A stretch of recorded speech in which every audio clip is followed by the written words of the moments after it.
Good day, everyone.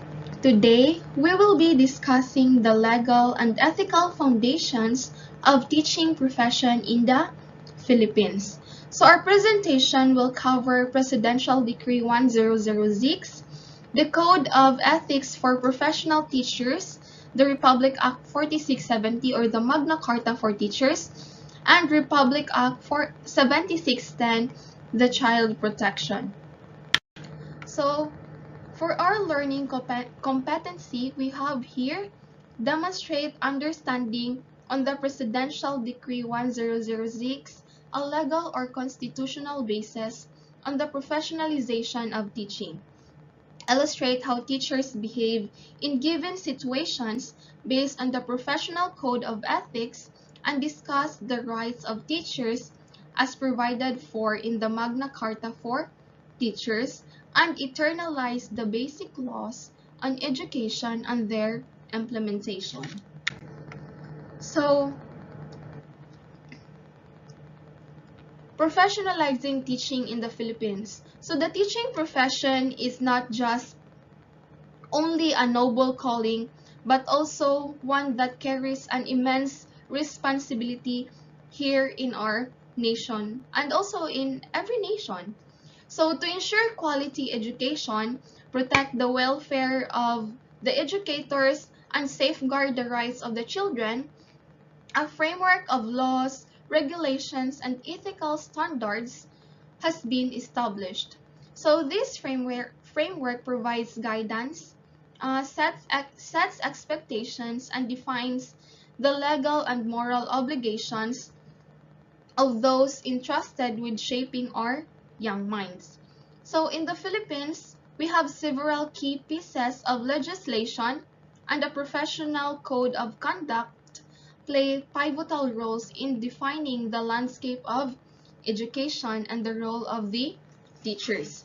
So we will now delve into some of these laws, ethics, and welfare provisions that shape the teaching profession in the Philippines. So we will be discussing the Presidential Decree 1006, the Code of Ethics for Professional Teachers, the RA 4670, Magna Carta for Teachers, and the Republic Act 7610, Special Protection Against Child Abuse, Exploitation, and Discrimination, ensuring a comprehensive understanding of your rights and responsibilities as a. So let's begin first with Presidential Decree 1006. So this decree is issued on 1976, a cornerstone of the teaching profession in the Philippines. So we have here the Presidential Decree. This law is issued by the President during the martial law, and its primary purpose is to professionalize teaching in the Philippines, and its importance is to improve the education quality and enhance the teacher status. So we have here the key provisions of Presidential Decree 1006. So the National Board for Teachers oversees teacher professionalization and issues certificates. So the National Board of Teachers are the one who oversees the teacher if they are already if they are professional for this teaching job, and they are the one that is going to issue certificates if you as a teacher is kanang kuan mo din ha kanang you are professional in being a teacher, so they are the one who will issue as certificates. So professional teacher certificates required to practice teaching legally in the Philippines. So of course, before you will get the teacher certificate, you are required to have a practice teaching here in the Philippines. And also the PD 1006 has a definition of teachers where teachers encompasses all individuals engaged in teaching roles. And also teacher education policy. Teacher education should be of the highest quality, oriented to the needs of Filipino people. So we can say that this policy is very crucial because we should always put in mind that the teachers must have the quality, the highest quality, because the teachers are the roots of all the professions we have in our country, just like a doctor, the nurse, the police, the lawyers. So teachers are the one that must have the highest quality so that the Filipino people will also have the quality education that we deserve. So the Presidential Decree 1006 took effect on January 1, 1977. So I have stated earlier that this PD law was issued during martial law, and it took effect on January 1, 1977. So what are the consequences of not adhering to the provisions of Presidential Decree 1006? So as I have stated earlier, the key provisions of PD 1006, of course, you must have the teacher certificate, and this requires that you are going to teach or practice teach legally here in the Philippines. So if you didn't adhere to the provisions of this, you will have these consequences. So practicing without a valid certificate after 3 years from decreased effectivity, fines and/or imprisonment. So if you didn't adhere to this provision, you will be given fines, and worse than that is you will be imprisoned. And also, the PD 1006 also acknowledges the role of the foreign teachers, allowing registration by reciprocity for teachers from certain countries. So this ensures that there are qualified individuals regardless of their origin, of where they came from. Basta they can contribute to our educational system, and they have the quality to teach the young Filipino or the young minds here in the Philippines. So the enactment of PD 1006 is deeply rooted in the Constitution. So there are constitutional bases. So first we have is state supervision. So the PD 1006 aligns with the constitutional mandates on state supervision of educational institution. So by ensuring that only qualified individuals are allowed to teach. So this constitutional basis ensures that kung kinsa tong mga qualified nga individuals, they are the one who are allowed to teach in the Philippines. So, dili kay abi that you are a graduate of education or a teaching education, dili kay sa ingon nga you graduated in that field, you can already or maka-teach na ka dayon. So there are many bases or standards set so that you can teach or that you are qualified to teach an individual. So next we have is the educational institution. So states' right to supervise all schools. So states' right to supervise all schools. So today we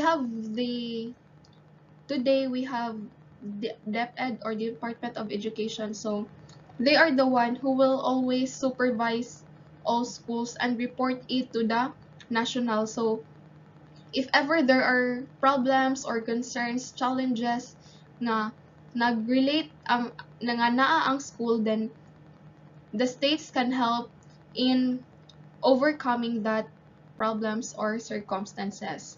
And also maintaining standards.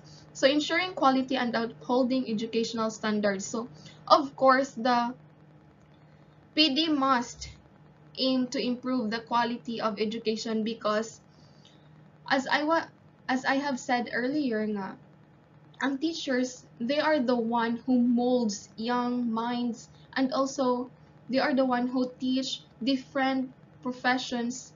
So they must ensure that the quality that they have is kanaganing nakaset siya sa standards, na siya standard nga gisunod, not just kanang mo teach ra ka because ni teach ra ka, but you need to teach because there, or you need to have the high quality so you will become an effective teacher. Kay dili sa tanang panahon, not all the teachers know this and know that. Kay if ever man gani we don't have the quality education, so there are many problems nga ang bata will not be able to makaread man or makarite, but the knowledge or the information that they will reciprocate will be kanaganing dili siya tumong ana nga kuan information, or some of the information are kanang missed, kana gani kanang dili na siya sayop, uban nga sayop, missed information. So that's the term, misinformation. So we should always maintain the standards in for our educational quality. So next we have is the significance of PD 1006. So of course there are significance of this presidential decree. First we have is the qualified teachers. So this ensures only qualified individuals can teach. Of course, okay, if you are not qualified to teach, dili gud na siya dapat. Kay if ever manggani walay kanang dili quality ang ilahang giapas, bisag kinsa ra nga teacher ang makatudlo, bisag kinsa ra makatudlo, and not totally nga gatudlo siya nya sakto pud ang ihang gitudlo. We should have the quality or the qualified mangita gud tag mga individuals who are qualified to teach and to teach our young minds. So next we have teacher morale. Enhances teachers' morale and status. So kaning PD 1006, if you become the teacher or nag-teach na ka, so kung ikaw na ang teacher, of course ma-enhance nimo ang imong status, ang imong morale. Kay learning is continuous process. So as you have kanang ug magsige ra gyapon mo og tudlo, magsige pud mo og ka-learn, so you will enhance your status or morale. Regulated system supports a regulated education system, and quality education aims to improve the quality of education. So muni siya nga naay PD 1006 because they wanted to have a quality teachers. And with that quality teachers, ug naa natay quality or qualified teachers, our education will improve. So naa natay highest quality of education in the Philippines. So let's now move on to the Code of Ethics for Professional Teachers. So this is a vital document that guides teachers in upholding the values and principles of the profession. So we have here professionalism, upholding the standards of the teaching profession; integrity, maintaining honesty and moral principles in all actions; respect, showing consideration for students, colleagues, and the community; and dedication, committing to the growth and development of students. So the purpose of this Code of Ethics for Professional Teachers is to outline the ethical and moral principles that should guide teachers' conduct. So it is important that we teachers have these ethical and moral principles, just like being a professional. So in the field, especially that we have different kanang colleagues na natay makahalubilo na tag bisag kinsa ra nga mga individuals, so we must have or we must be professional. Dili kay abi kay ay kanang being a teacher na you should be a professional, especially kay you have that quality standard. So meaning quality standard, so dapat professional ka when it comes to your work and also your integrity. So imong integridad, dapat ikaw mismo honest ka and you have these moral principles and also respect, because respect is one that shows that kanang ikaw as a professional teachers, you shows respect not just to yourself but also to your students, to your colleagues, and the community, because this ensures that you will have a positive relationship with them, and also dedication, committing to the growth and development of students. So dedication, as a teachers, we should have dedication, or we should be dedicated of our work, because as a teachers, katong gihatag nga nako yung lesson nga na learned from my cooperating teachers, that she says nga sila sa una nagtudlo sila sa bukid, so meaning talagsa ra sila kauli, so sa usa ka semana makauli ra sila weekend dayong kanang the whole weekdays naa ra sila sa bukid, and they have seen nga kanang ubang mga bata kay gikan pas mga pila pa ka bungtod kuno ang ilang gilakaw, kanang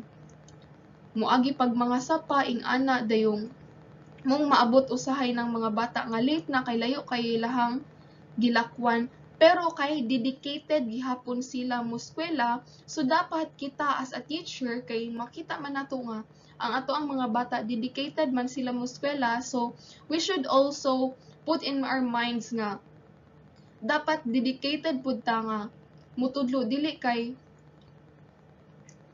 abi kay kani kay okay ra ni siya, okay ra ni ma'am, kay pwede ra ko mo absent ing ana. But she taught me that even there are instances nga naay an emergency nga mahitabo sa ato ang balay, dili ta makapaghawa dayon nga dali gani, because we are also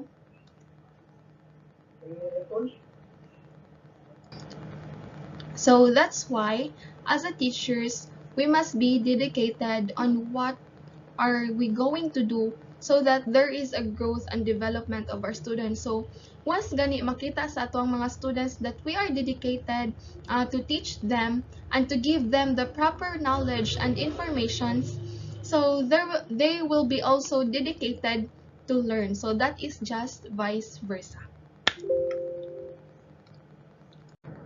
So the code of ethics encompasses a range of key principles that guides teacher behavior. So we have here first the purpose and the importance of code of ethics. So the purpose of code of ethics is to set an ethical and moral principles guiding teacher conduct, and its importance is it upholds professional standards and ensures quality education. So this includes the treating these students with dignity and respect. So as what I have said earlier, kung ikaw gani as a teacher, you must have the respect to your students, because if you have respect to your students, they will also reciprocate the respect that you have given to them. So evaluating learners based on the merit and academic performance. So we should always have this value nga we should praise our students once gani kanang maka-answer sila or their performance in our class or kanang ganing positive or kanang muhatag taon nila og merit, or just like kanang naatay quarterly awards kanang magkuantag honor students mga ingana. So we should give them praises and merits so that we will be maintaining a positive atmosphere in our class, and also maintaining confidentiality kay of course we have privacy in life. So kung unsay na sultihan inside the classroom will remain inside the classroom. So that is for the purpose and the importance. So, and also for this, we should always give this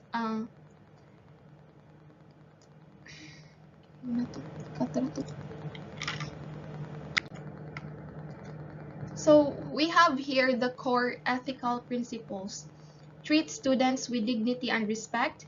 Evaluate learners based on merit and quality of academic performance. Maintain confidentiality of student records and information. Of course, ang dapat ragud makitaan ni ang students ug ang parents sa ilahang mga records and information. And also avoid engaging in examination malpractices. Of course, kanang dili dapat kanang imuhang tudluan dapat imuhang mga students na cheating is bad and also dili na siya maayo nga buluhaton.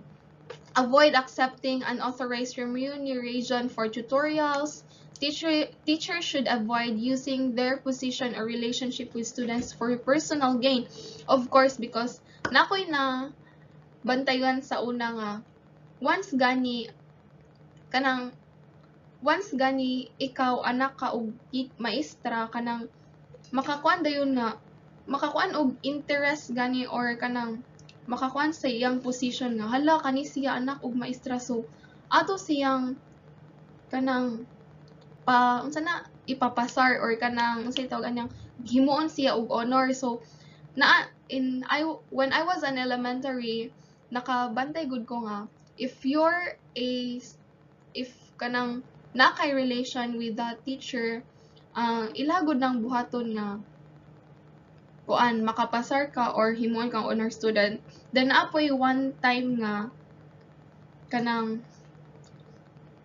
gihimo niya kanang for example siya ang mama then ang iyahang anak iyang estudyante nya katong sa una nga panahon kay naapa man ay mga kwarta-kwarta nga if ma-honor ka na ay kwarta dayon kato siya nga panahon kay bisag dili kayo kanang makaingon ka nga dili naapay mas better niya nga student pero kato siya ang na-honor student because naa may madawat nga kwarta ang first, second, and third yata to din katong mas naapay katong mas better nga student niya na second na lang kay tungod kay iyahang mga anak ang iyahang gihimo og first honor.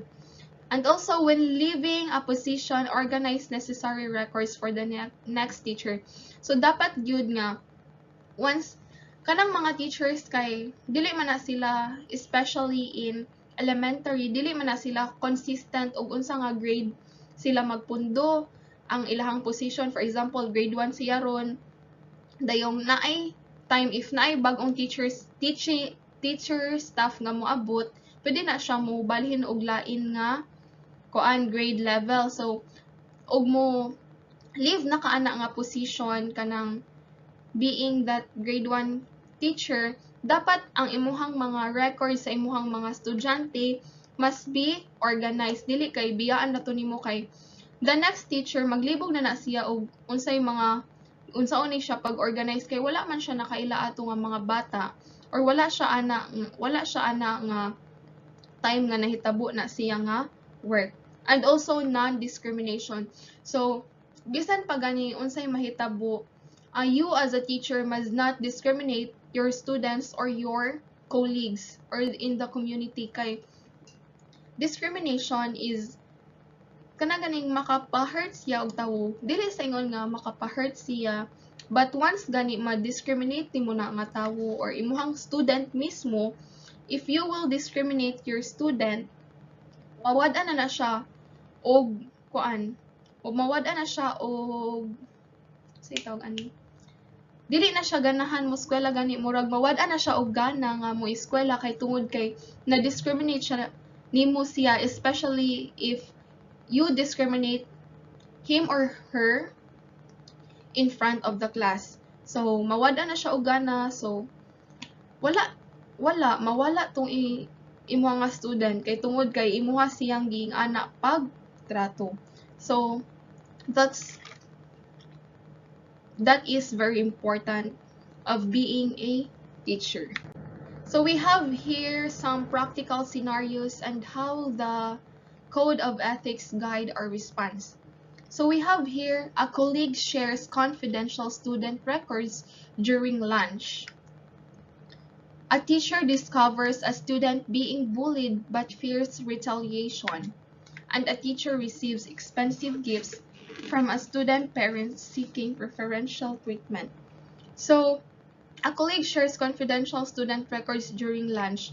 So if this will happen, you should report the breach to the administration. So dili dapat mo magstoryahanay og kabahin sa mga student record kay kalagmitan man dayon sa mga teachers magtapok-tapok dayon during lunch or kanang break time, kanang recess time. So naay uban ng mga teachers nga hala kani si kuan ana kanang iyang kuan didto mga ingana kanang ganing mag-share na sila imbis nga confidential dapat ang information niya ilahang gi-share. So dapat buhaton is to report the breach to the administration para dili na siya mahitabo pag usab kay once gani the privacy of your student imong masulti, it will comes kana ganing mahitabo pa nga ang imong student makabalo nga hala gitabian ako nila ingon ana. So naay tendency or ang tendency maapektahan gyud ang bata sa nabuhat. A teacher discovers a student being bullied but fears retaliation. So report to school authority. So once gani makadiscover ka nga naay gibully, ikaw as a teacher, you should know your part nga kani dili sayop ni siya nga buhaton makita ni nakay makita nga mga student nga ni gibully siya or naapoy uban nga teacher nga mubully sa mga estudyante. So once gani makita ka nga ang teacher iyang gibully ang estudyante, imuha nang gi-report sa school authority dili kay mahadlok ka nga basin malain siya nimo ingon ana. So dapat ikaw as a teacher imong hunahunahon ang welfare sa imong estudyante. A teacher receives expensive gifts from a student parent seeking preferential treatment.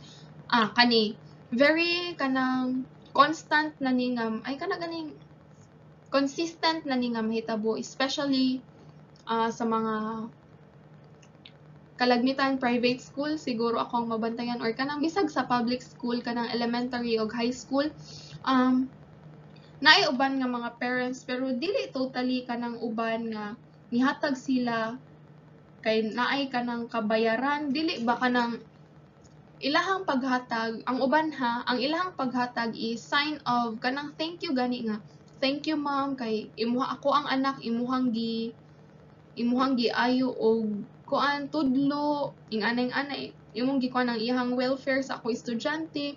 But some of the parents kanang namang uban nga mga parents nga kuan kana ganing muhatag sila for example ug dili man gani gifts muhatag sila og kwarta nga para ang iyahang estudyante or ang iyahang anak kay makapasara ingana. But if this happen, you should politely decline and report the incident. Pero dili sa tanang panahon gani nga imuha dayong i-report ang incident kay imuha ra sigurong ginote nga nahitabo ni siya ing ana pero dili dayon ka mo dikta nga mo report dayon ka kay para pod naay confidentiality or privacy to nga panghitabo within you, the parent and the teacher. So these are the scenarios that kanang makakuan siya. So dapat gyud nga atong hunahunahon as a teacher nga likayan gyud nato nga mahitabo ni nga mga scenarios or mga sitwasyon.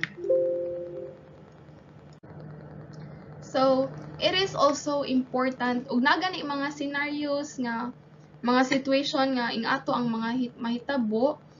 It is also important to be aware that violations of the codes of ethics can lead to serious consequences. So we have here violating the code of ethics can lead to disciplinary actions including suspension. So temporary removal of teaching privileges.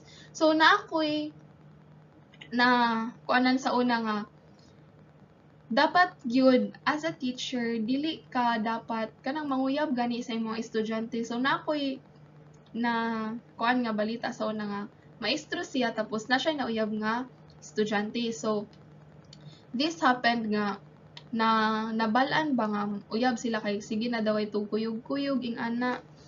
So pagkabalo ato ang teacher na suspend siya and wala na sad siya nag ganing gi kuan siya gi-eliminate ang say tawag ana gi kuan siya gi-suspend una first ana gi-suspend pa siya dayong after that gibalhin siya sa laing school nga para dili na sila magka in contact with the student. So temporary removal of teaching. So dapat jud na una-una to nga as a teacher we lead our students dili kay ato ang student ato anong uyabon ang ato ang student dapat ato silang tudluan unsaon ang mga pagbasa, pagsulat o kanang mga dapat nilang mahibalan within the lesson.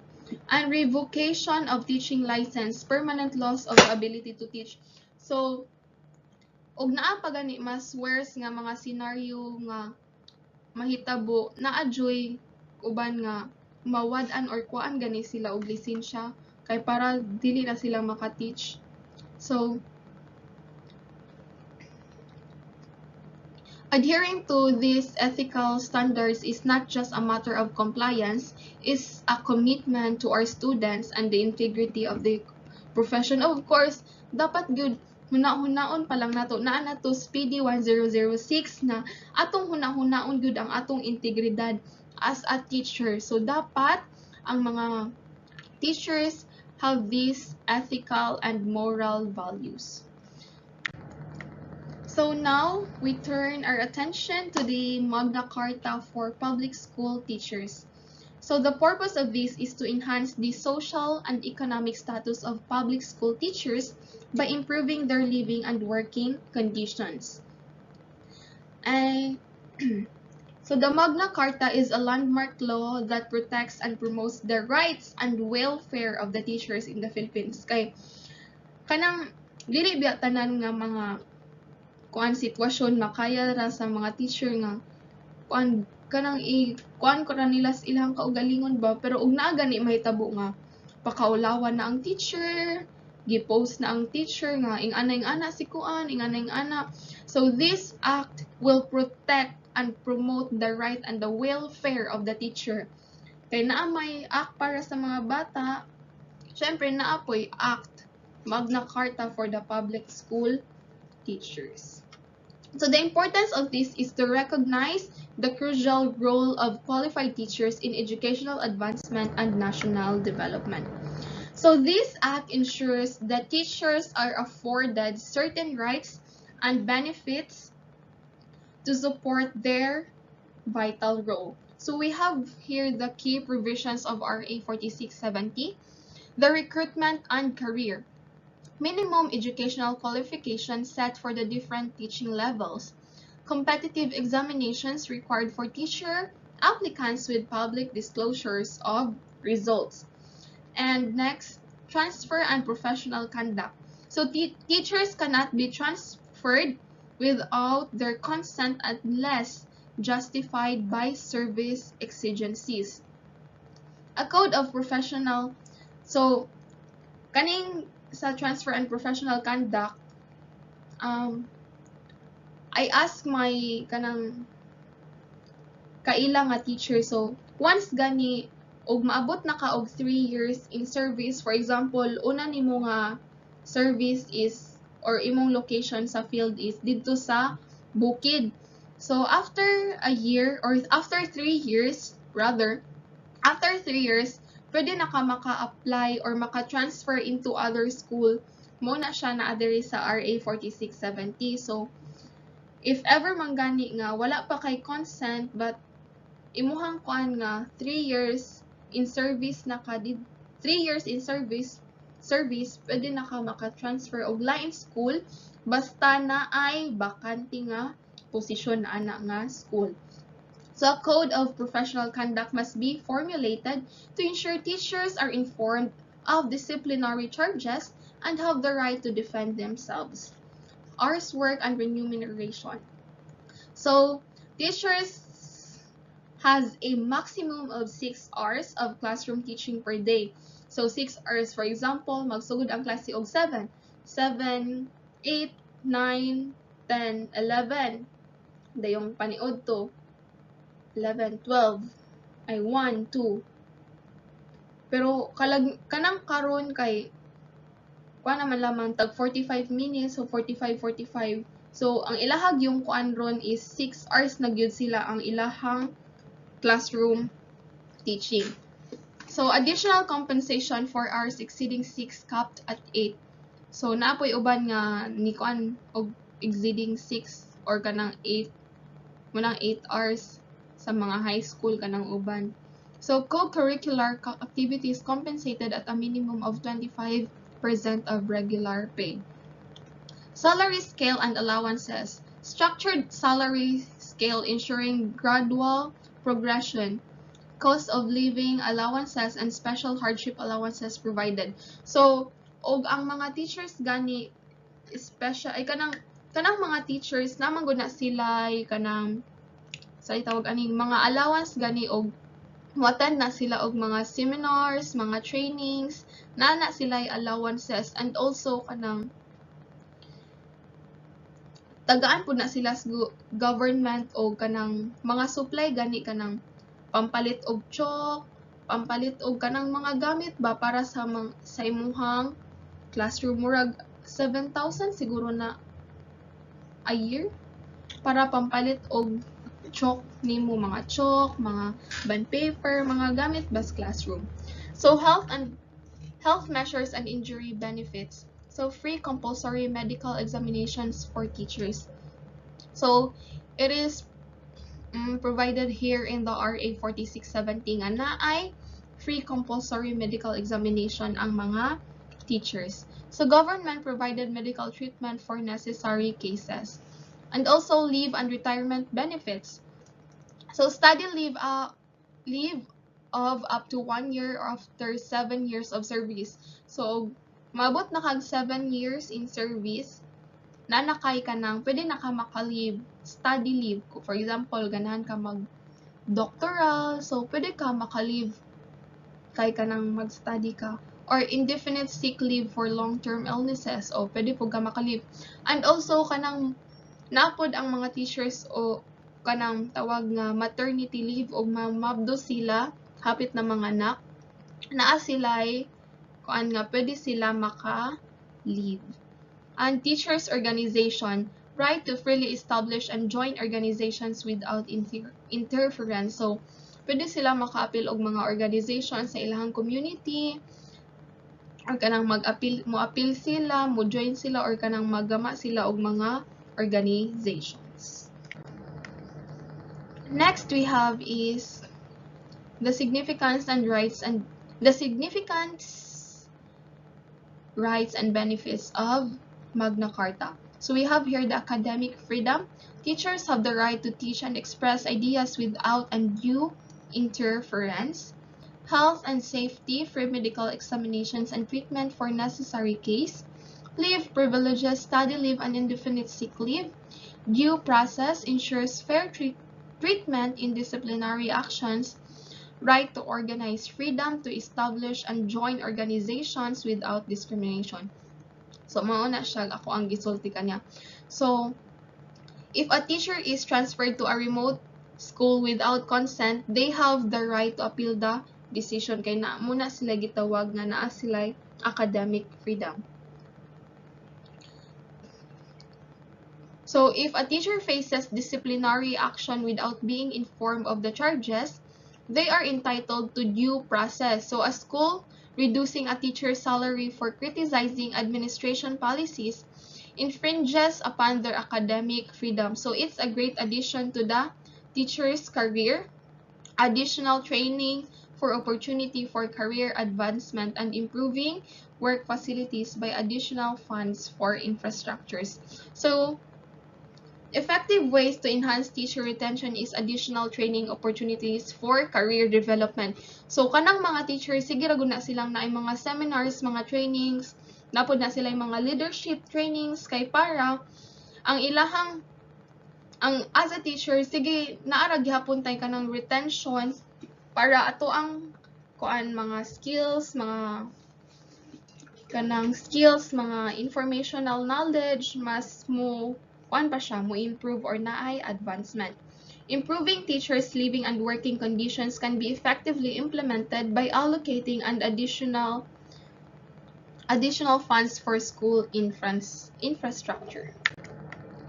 So, we have now the Republic Act 7610, or the so-called Special Protection of Children Against Abuse, Exploitation, and Discrimination. So the purpose of this is to provide stronger deterrence and special protection against child abuse, exploitation, and discrimination. So mostly naanas balita karon nga kanang mga bata gani nga kanang karon ang mga teachers sa una nga panahon, ang mga teachers makakuan pas mga bata katong mag-ingana og libro, patindugon, anaon ng kamot, paktulan. So tungod kay naa na ni nga Republic Act, so dili na good na pwede buhaton sa mga teachers. So kani nga law, it is very crucial kay mo ni siya maka-safeguard sa well-being sa mga estudyante kay para dili sila ma-abuse, kanang napoy uban kanang mabantayan ako kanang mga bata karon kay nanarbaho na sila bisag minor de edad pa sila. So this is against the law of Republic Act 7610. So dapat dili gyud ni dapat maong naa ni nga Republic Act kay para ang ato ang mga estudyante safe sila sa school or kanang ug asa manggaling sila bisag sa ilaharang balay. So the importance of this is it aligns with international obligations such as the UN Convention on the Rights of the Child to safeguard children's physical, emotional, and psychological well-being. So we have here the key provisions. Nasayo prani, sorry guys. Sorry class. So nasayo prani siya. So key provisions of the RA 7610 na siya. So protection against abuse covers physical, psychological, and emotional abuse including neglect and cruelty. So tungod kay naa na ni siya nga Republic Act, so ug ang bata gani nay mahitabo nga giabuso siya, nga nakakuan sa iyang physical kanang gisumba, gibunog, na nakuan iyang utok, nadaot siya kay tungod kay giabuso siya, kana ganing matrauma na siya or kanang gipasagdan na lamang ang mga bata. So this Republic Act will cover this violence or this abuse. Child exploitation. So prohibits child labor, sexual exploitation, and involvement in illicit activities. So mostly kanang dapat ang mga bata nga nanarbaho is 18 above. So ugma ang bata gani 18 below, dili na siya pwede kay naatay RA 7610. And also kanang dili pwede ang mga bata nga sila mo'y magtrabaho. Kana ganing tungod na po'y uban nga muras kanang intawon ba kanang gamay ra pud og pangita, so kanang mangita pud og trabaho ang mga bata, but napoy uban nga tungod sa kapobrehon maabot na sila og kanang mga negative or kana ganing dili na siya positive nga mga trabahoon nga mo indulge na sila into sex trafficking, mga ingana nga mga activities. So next is child discrimination. Ensures children are not discriminated against based on race, religion, or status. Of course kay sa ato ang classroom lahi-lahi man ang ato ang mga estudyante, naa siya lahi siyang tinuuhan, lahi siyang tinubuan ug lahi ang iyahang status sa iyahang kinabuhi. So this Republic Act will ensure the safety of the child nga para dili siya ma-discriminate against sa uban nga mga bata or sa iyahang teacher. And also reporting and response. So mandates reporting of suspected abuse cases to authorities like DSWD or local law enforcement. So ug naa man gali mo makita nga giabusuhan, gidiscriminate or kanang naay mga bata nga nanarbaho gani nga dapat dili gid unta sila, pwede na siya ninyo gi-report sa DSWD. So we have the penalties and support. So for the penalties for offenders, imprisonment and fines depending on the severity of the abuse. So naay mga penalty kung buhat, for example kanang ikaw nakabuhat ka nga imo siyang gi-discriminate. So depende og unsa imuhang nabuhat niya. Naay uban nga pabayron ra pero napoy uban og grabe na kayo ng iyang pag-abuso nga nabuhat sa bata, mapriso na siya. So support for victims provides for protective custody, rehabilitation and psychological support for the victims. So katong mga bata nga nabusuhan, mga na-neglect na kanang wala na ikuan sila. So tagaan ni sila, provide ni sila sa government o kanang rehabilitation kanang, for example kanang bata wala na siya sa tarong nga pangutok tungod kay na trauma, ilhan na siyang patambalan. Diyan napoy uban nga katong wala na mga ginikanan, ilan na silang gihatod sa DSWD. So this involves several key steps such as developing workshops for teachers on recognizing signs of abuse, establishing a reporting system of suspected cases including child protection in the curriculum, and providing additional support staff to monitor student safety. So naay uban nga mga eskwelahan nga naay mga guard kay para ma-prevent ni nga mga panghitabo. And also naapoy kanang guidance counselor kay, for example og naa manggaling mag-away, masultian sila nga dapat dili mo mag-ingon ani, kana ba ganing naay maka-advise nila nga not to do things nga maka-daot sa uban. So the roles of teachers and schools. So workshops and trainings, mo ni siya kung giingon nga teachers should receive training to recognize signs of abuse, staff support, hire additional staff to monitor student safety and provide support, reporting system, establish a system for reporting suspected cases of child abuse, and curriculum integration, include child protection in the school curriculum. So dapat kaning child protection ato guni siyang gi-emphasize sige sa tuang klase kay para malikayan nato og walay mahitabo nga mga ing-ani nga mga pang-abuso og mga discrimination. So in conclusion, the Code of Ethics is a cornerstone of professional teaching, guiding teachers to act with integrity and responsibility. So by adhering to these ethical principles, teachers not only uphold their professional obligation, but also contribute to creating a positive and supportive educational environment that benefits both students and the society. So for the Presidential Decree 1006, it plays a crucial role in professionalizing teaching in the Philippines, contributing to better educational outcomes by ensuring that teachers met the rigorous standards. Its implementation has elevated the teaching profession, emphasizing the importance of qualified educators in shaping the country's future. And the Republic Act 4670, the Act of Magna Carta for Teachers, is a vital piece of legislation that protects and promotes the rights and welfare of public school teachers.